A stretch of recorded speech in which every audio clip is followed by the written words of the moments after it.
Car రెంట్‌కి తీసుకుని సరదాగా బయటకు వెళ్ళాలనుకుంటున్నారా? అయితే వెంటనే ఈ నెంబర్‌కి కాల్ చేయండి. నమస్తే, వెల్కమ్ టు సుమన్ టీవీ. ప్రస్తుతం మనతో పాటు ఉన్నారు బిజినెస్ అనలిస్ట్ నంది రామేశ్వరరావు గారు. నమస్తే సార్. నమస్తే అమ్మ. సార్, మనం ప్రీవియస్ వీడియోలో చాలా మాట్లాడుకున్నాం ఫినాన్షియల్ ప్లానింగ్ ఎలా చేసుకోవాలి. ఇప్పుడు ఏంటంటే కొత్తగా జాబ్లో జాయిన్ అయిన వ్యక్తి, వైఫే కానీ హస్బెండే కానీ, సపోజ్ బ్యాచిలర్స్ తీసుకుందాం. ఇప్పుడు ఉద్యోగంలో చేరాక ఫినాన్షియల్ ప్లానింగ్ అనేది ఎలా చేసుకోవాలి? అంటే చేరక ముందు ఒకలా ఉంటుంది, చేరాక ఒకలా ఉంటుంది, వేరే వేరే ఆస్పెక్ట్స్లో మాట్లాడుకుంటే. సపోజ్ జాబ్లో జాయిన్ అయ్యాక ఫినాన్షియల్ ప్లానింగ్ అనేది ఎలా ఉంటుంది?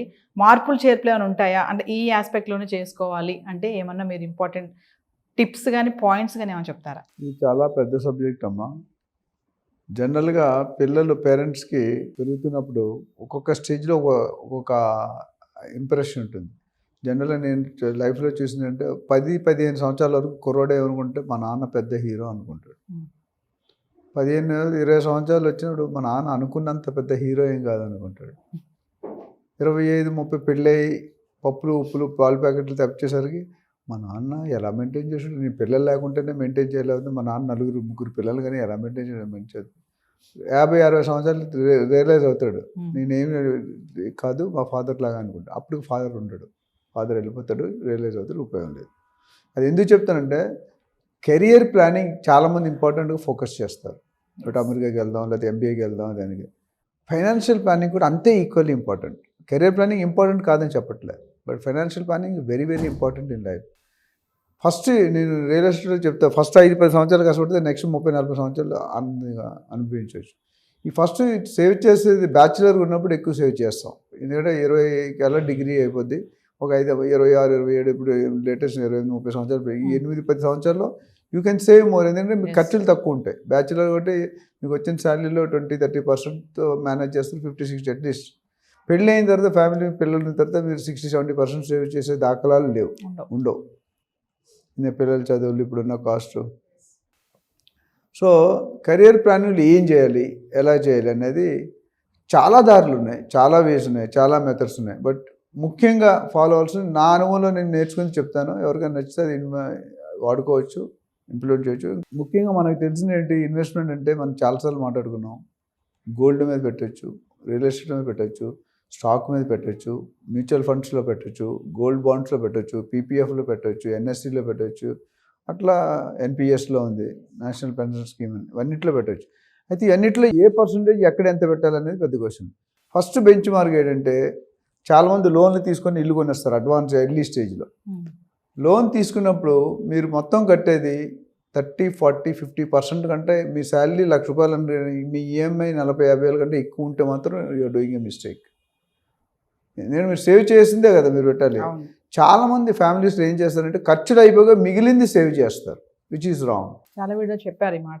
ఎందుకంటే అది అనుభవం, జీవిత నగ్న సత్యాలు అంటారు కదా, జీవితం ఎక్స్పీరియన్స్, లైఫ్ నేర్పింది. నేను చెప్పేది ఏ గూగుల్లోనో ఏ వికీపీడియాలోనో చాట్ జీపీటీలో దొరకదు, 100% దొరకదు. ఎక్స్పీరియన్స్, 30 years ఇండస్ట్రీ ఇక్కడ అన్నట్టు 30 years ఎక్స్పీరియన్స్. సో నేను అన్నది ఏంటంటే సేవ్ చేయడం ఫస్ట్ ప్రయారిటీ. మీకు వచ్చే శాలరీలో 25% మీరు ఎంత సేవ్ చేయలేదు, 30% పక్కన పెట్టేసేయండి. ఫస్ట్ మీరు ₹1,00,000 శాలరీ అంటే 30,000 పెట్టాక మిగతా దాంట్లో ఖర్చులు అడ్జస్ట్ చేసుకోండి. ఇప్పుడు స్టార్ హోటల్కి వెళ్ళే వదులు 3 స్టార్కి వెళ్ళండి, 3 స్టార్కి వెళ్ళే వదులు 1 స్టార్కి వెళ్ళండి, 1 స్టార్ నార్మల్ హోటల్కి వెళ్ళండి. మినపప్పు లేకుంటే దోశ రాదని నేను చాలాసార్లు చెప్పాను. ఏ హోటల్ అయినా దోశకు మినపప్పు ఉండాలి. కొద్దిగా అంబియన్స్, కొద్దిగా రుచులు తేడా ఉంటాయి. ఇప్పుడు ఆకలేసేవాడికి రుచి ఎరగడు, అన్నం ఆకలేసేవాడికి రుచి ఎరగడు. సో నిద్ర వచ్చినట్టు సుఖం ఎరగదు. అంటే ఆకలేస్తే ఆకలిలో ఎస్పెషల్లీ తిరుపతి గుళ్ళకి వెళ్తాం, బాగా వాకింగ్ చేస్తాం. అక్కడ అన్నప్రసాదం పెడితే ఆకలి ఏం ఒక కూర, ఒక అన్నం, ఒక సాంబార్ పెడతాడు, అప్పుడు మంచిగా తినేస్తాం. ఎందుకంటే కడుపులో ఫుల్ పరిగెడుతుంది, ఎరకలు పరిగెడుతున్నాయి. అదే నిండా ములిగినోడికి చలి ఉండదు.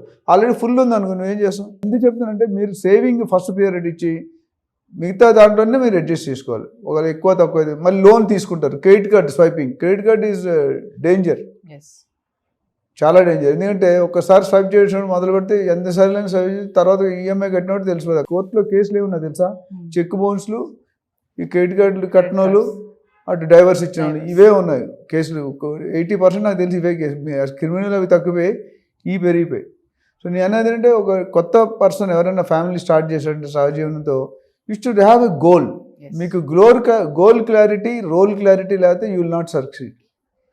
కమింగ్ టు ఇన్వెస్ట్మెంట్ పార్ట్స్, ఇన్వెస్ట్మెంట్లో ముఖ్యంగా హెల్త్ ఇన్సూరెన్స్, తర్వాత other life life insurance, insurance, health insurance, life insurance, అట్లా సేవింగ్స్, ఇన్వెస్ట్మెంట్స్. పెట్టుబడి. ఈ 3 ఇంపార్టెంట్. హెల్త్ ఇన్సూరెన్స్ ఎందుకంటే ఈ మధ్యకాలంలో మనం తినే తిండికి రోగాలు అనేది రావడం ఖచ్చితం.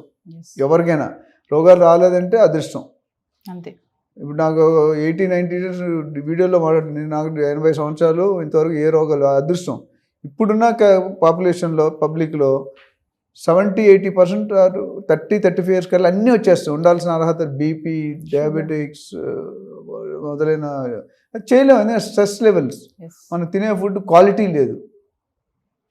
సో అందుకని హెల్త్ ఇన్సూరెన్స్ మీకు ఎప్పుడైనా సడన్గా అయితే సడన్గా ఎవరు నీ ప్రాణం పోతుంటే ఎవడు చూస్తుంటాడు కానీ ఎవడో 1 రూపాయి ఎవడు, వాడి బస్సెస్ కూడా అంతే ఉంటుంది కాబట్టి. So health insurance is a must. ఇంకోటి హెల్త్ ఇన్సూరెన్స్ చేసుకున్నప్పుడు ఇండివిజువల్గా పిల్లలు లేనప్పుడు మనం సింగిల్గా చేయించుకున్నాం. పిల్లలు వచ్చిన తర్వాత వాళ్ళు కొత్త పాలసీ తీసుకుని ఉన్న దాంట్లో యాడ్ చేయడం ఆల్వేస్ ఇంపార్టెంట్. తక్కువలో అయిపోతుంది. మీకు అర్థమవుతుందా? మీరు కొత్తగా యాడ్ చేస్తే మళ్ళీ రెడ్డి గారు వచ్చారు మొదలుపెట్టండి అన్నట్టు ఉంటుంది.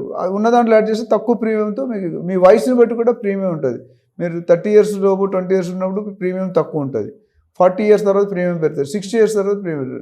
టర్మ్ పాలసీస్ ఉన్నాయి, టర్మ్ ఇన్సూరెన్స్, అది మాత్రం కంపల్సరీ చేసుకుంటే ఇప్పుడు అందరూ చేసుకుంటారు. కొన్నాట్లో లేటెస్ట్ చేస్తున్నారు గ్రూప్ ఇన్సూరెన్స్ చేస్తున్నారు కంపెనీ వాళ్ళు. ఇప్పుడు నేను కంపెనీకి సీఈఓగా చేసేవాడిని, మాకు ఒక 1 crore ఎంత ఇన్సూరెన్స్ కవర్ చేసేవారు. అంటే వాళ్ళే ప్రీమియం కడతారు. బల్క్లో తీసుకుంటే ఇప్పుడు టెలిఫోన్ సిస్టమ్ ఎయిర్టెల్ కానీ ఐడియా అని గ్రూప్ సియూజీ అని ఉంటుంది, సియూజీ కార్పొరేట్ యూజర్ గ్రూప్, అందులో తీసుకుంటే మీకు తక్కువ పడుతుంది. అట్లా గ్రూప్ ఇన్సూరెన్స్ చేస్తే పాలసీ తగ్గింది. ఒకేసారి 100 మంది 200 మంది 300 మంది జాయిన్ కంపెనీ కడతారు, తక్కువ కడతారు. నెక్స్ట్ ఇప్పుడు హెల్త్ అనుకున్నాం, ఇది అనుకున్నాం టర్మ్ ఇన్సూరెన్స్.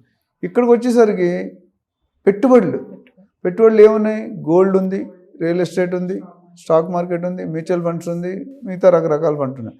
సో స్ప్లిట్ చేసుకోండి.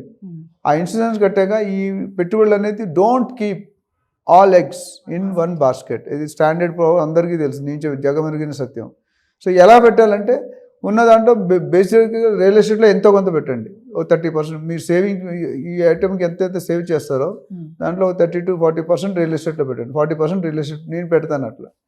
అట్లానే ఒక 10-15% స్టాక్ మార్కెట్లో పెట్టండి. ఓ 10-15% గోల్డ్లో పెట్టండి. ఇంకో 10% మిగతా ప్లానింగ్ అంటే ఇన్సూరెన్స్ కానీ ఎన్ఎస్సి కానీ గోల్డ్ బాండ్స్ కానీ పిఎఫ్ కానీ ఇలాంటి. అప్పుడు ఏమవుతుందంటే మీ ఇన్వెస్ట్మెంట్ ఇవన్నీ సేవ్ అవుతుంటాయి. మీరు లైఫ్ ఎండ్ అయ్యేసరికి ఒకసారి ఏజ్ అయిపోయిన తర్వాత you can not work hard. ఒక 50-60 సంవత్సరాలు అవగానే మేము రిటైర్ అయిపోతాం. రిటైర్ అయ్యాక కొంతమంది పిల్లలు చూస్తున్నారు, కొంతమంది చూడట్లేదు. ఒకరి మీద డిపెండెన్సీ అవుతాం. డిపెండెన్సీ ఉండకూడదు. సో ఒక లైన్ చెప్పి ఒక చిన్న ఎగ్జాంపుల్, ఒక ముసలాయిన్ని భార్య లేరంట, ఆ ముసలాయిన్ని తీసుకెళ్ళి ఓల్డ్ ఏజ్ హోమ్లో వేశారంట ఒక ఫ్యామిలీ. ఆయన వెళ్ళినప్పుడల్లా నెలకోసారి చూడడానికి వెళ్ళేవాడు అబ్బాయి. వెళ్ళినప్పుడల్లా ఏసీ పెట్టించిన ఆ రూమ్కి ఏసీ లేదంట. ఏసీ పెట్టించిన ఆయన అన్నంట, నీకు ఎందుకు ఏసీ ముసలాడు అని కొడుకు 1 year చెప్పి ఇంకా ఫెడప్ అయిపోయి సరే ఏసీ వేయించేస్తాడు. ఏసీ వేయించడానికి నెక్స్ట్ టైం వచ్చినాడు, నీకు ఎందుకు నాన్న ఏసీ అసలు, నీకు అవసరం, చల్లగా ఉంది కదా గ్రీన్ ఉందంటే, అరే పిచ్చోడా ఏసీ వేయించింది నాకు కదా, రేపు నువ్వు కూడా ఇక్కడికే వస్తావు, నీకు ఉండాలి కదా, నువ్వు ఏసీ లేకుండా బతకలేవు కదా అన్నాడు. పిల్లలు కూడా నేను ఇక్కడ పెడతారు. సో ఎందుకు చెప్తానంటే మన సేవింగ్ లేకపోతే డిపెండెన్స్ ఉండదు. ఈ రోజు పిల్లలు మనం పెంచుతారు, మనం చూస్తారు అనేది కళ. You should not depend. చూస్తే మంచిదే, చూడకపోతే దర్ ఇస్ బెనిఫిట్ అవుట్ చూడరు 50-50 బ్రిటానియా. అందుకని మన ప్లానింగ్ మనం చేసుకుంటే వాళ్ళ మీద డిపెండెన్స్ ఉంటుంది. ఇప్పుడు అందరూ అమెరికా వెళ్ళిపోలేదు, దుబాయ్ వెళ్ళిపోవాలంటే మరి మనం ఎక్కడికి వెళ్తాం? ఇండివిజువల్గా బతకడం కష్టం కదా. అందుకని చాలామంది ఓల్డ్ ఏజ్ ఏజ్లో వేసే ముందు ఆలోచించాలి 100 సార్లు. మనం ఆ ప్లేస్లో ఉంటే ఏం చేస్తాం? దీన్ని బట్టి అక్కడ మీరు పుష్కలంగా మనీ ఉందనుకోండి, you will not depend on anybody కదా. You will happily live. మీరు చచ్చిపోయిన దాకా 70, 80, 90 ఎన్ని సంవత్సరాలు బతికితే నేనేమనుకున్నా బతికినంతకాలం మంచిగా బతకాలి, పోతే ఒకసారి పోవాలి. ఈ బెడ్ రీడ్ అనేది చాలా మన దగ్గర ఉన్న పేషెంట్లు అయిపోతారు. సో ఓవరాల్ నేను చెప్తాను, financial planning is very very very important. ఇది కానీ నేను చెప్పినట్టు చేసుకుంటే మీకు లైఫ్ సేఫ్గా ఉంటుంది. ఎవరి మీ దగ్గర చేయి చాపక్కర్లేదు, అప్పులు తీసుకోక్కర్లేదు. అది ఉంటే మీకు ఓవరాల్గా life will be good. Journey will be, life అనేది ఒక జర్నీ. ట్రైన్ ఎక్కుతాం, ట్రైన్ దిగిపోతాం, మంచిదంతా ప్రయాణం. ఆ ప్రయాణం కరెక్ట్గా వెళ్ళాలంటే మనం సేవ్ చేసుకోవాలి. డబ్బు మనీ మేక్స్ మెనీ థింగ్స్. ఇప్పుడు మనీ మేక్స్ ఆల్ థింగ్స్. అది పెట్టుకుంటే మంచిది. సో ఎవరైనా దీని మీద డౌట్ ఉన్న వాళ్ళు they can always get in touch with us. Will try to help and share our. నేను ఎక్స్పర్ట్ కదా, నా ఎక్స్పీరియన్స్ మాత్రం షేర్ చేస్తాను. I'm not an expert, but this planning is work me out, help me out. Thank you sir.